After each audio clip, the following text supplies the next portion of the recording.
Hello and welcome to the PCE Mold 2 Expo presentation. We're here to share with you our project and a brief overview of our plans for next semester. The PCE Mold 2 team was tasked to motorize an existing mold injection cart created by the previous PCE Mold team.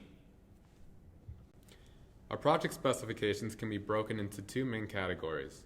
The first is safety, both to the operator and the surrounding machines at PCE. The second category is ease of operation. For safety, Specification 4 states that the mold cart must comply with OSHA's safety guidelines and regulations. For ease of operation, Specification 7 states that the method of control shall be intuitive. The operator will ensure that both e-stop switches are pulled out. They will then use the rotary switch to select the drive position. They will then use the switch to select forward or reverse. They will then engage the thumb throttle to move the cart to the desired location.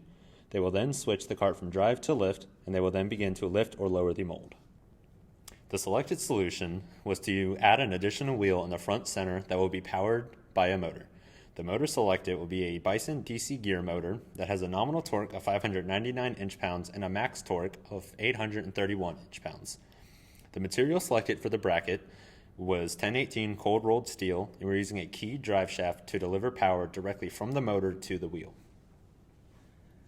The motor will be operated via a control panel.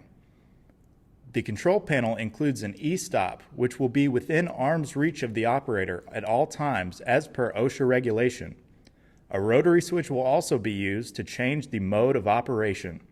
It should be noted that the crane and the motor cannot be operated simultaneously. Also included is a keyed switch for forward and reverse control of the motor. A throttle mount will be welded to the handle of the cart to mount the throttle. Here we have our electrical system overview. As you can see in the high-level wiring diagram, the battery provides power to either the motor or crane depending on which mode the rotary switch is set for, as mentioned in the ConOps. A DC boost converter provides the necessary increase in voltage to run the DC motor.